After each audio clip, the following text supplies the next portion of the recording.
So today we're going to talk about some videos that was recently posted. There was 3 videos posted. Ted did a video saying that he was going to compare the Fortitude to the Umrex Gauntlet, and then compare both of those to his FX Crown. He made some very choice, what people believe were very choice words for the Umrex Gauntlet. So James made a video basically saying Ted was a liar because he posted a thing saying, I don't like being lied to on my face in this printout thing. Basically called the man a liar, and then went on to say he contradicted himself, which is a nice way of saying he's a liar. And then somehow SG got involved in it. I believe a lot of the things Ted said about this gun is true. And understand that this is one of 2 PCPs I have. These are the only 2 PCPs I have. I have Benjamin Maximus. That's basically a Fortitude now because it has a B&M breech on it. And it shoots about 30 foot-pounds. It has a modified valve and different bolt spring in it. But for the most part, it's a Fortitude. It's very, very light, very easy to carry in the woods.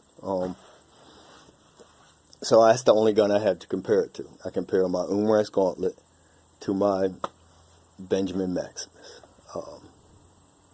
Anyway, I just shot a 50-yard group with my Umrex Gauntlet using H&N Hunters. These are very accurate at 30 yards. It doesn't seem like they're that accurate at 50.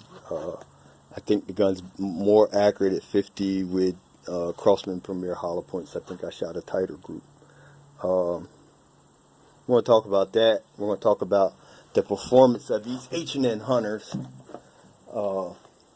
when you shoot them at game, because I'm really liking how they perform on game. They actually do expand. We're not going to talk about no water bucket and clay and speculation, because I shot the thing in some clay and it's going to be the best hunting pellet in the world, and I don't believe in that.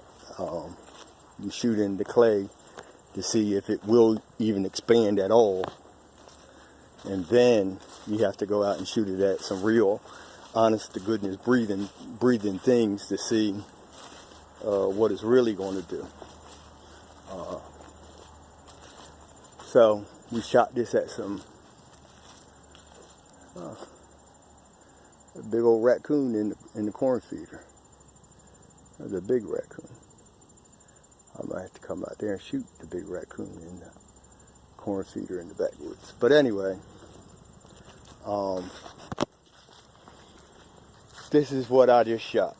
This is my 50-yard group. 1, 2, 3, 4, 5, 6, 7. I shot 7 shots. I shot 7 because I thought this one was a flyer. This is the tight group that I can shoot with snipers in my 22. But that's what my H&N is. There's 2 in this hole. That's basically what you can expect. It's funny because this was the first shot, and then all the rest of them kind of went all over the place.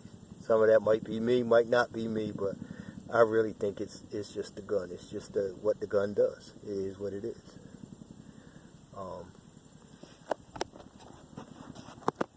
See?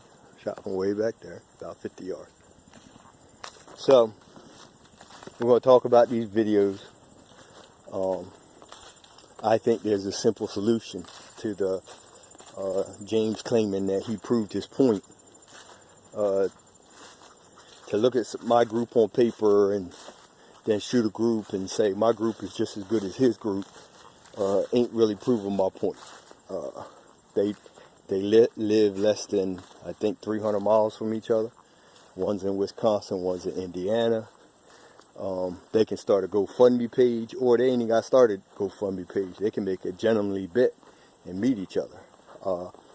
And James can bring his QB chief, and Ted can bring whatever he wants to bring, and they can shoot a 10-shot group at some paper, side by side, and that argument will be solved. Whether or not he can shoot a 1-inch group or a 1/2-inch group or a 3. For some reason my camera stopped, but anyway, he can shoot it half-inch group, three-quarter-inch group, whatever kind of group he thinks he can shoot with his QB Chief. And the argument will be solved. To say, oh, I proved my point. No. Meet the man and settle it. Because James definitely has some kind of issue with Ted. Like Ted stole his lunch money in high school or something. Because he definitely has this vendetta or issue or whatever with Ted. I've watched all Ted's videos. I really don't have any problem with anything Ted says. Has Ted more kind of started to lean towards the higher end guns and FX guns? Yes. But, you know, everybody has their favorites. SG likes crawls. He used to be a hot side man. Now it seems like he likes crawls. He's a big crawl man. And apparently, James, if you listen to James, James is in love with his QB Chief. That's all he talks about. My QB Chief, my QB Chief, my QB Chief, my QB Chief. But nobody faults him because that's a $160 gun. Nobody faults SG because that's a $400 or $500 gun. But we fought Ted because he likes his $2,000 gun. Shoot, he shot his Airgun Matador. That was a $2,000 gun, and nobody had a problem with him shooting his Airgun Matador, and that was a $2,000 gun. And he loved it to death. So, at the end of the day, I'm going to flip this over. At the end of the day, maybe I'll flip it back over again. At the end of the day, I'm going to pause this because I want to make sure this video's right side up when I post it.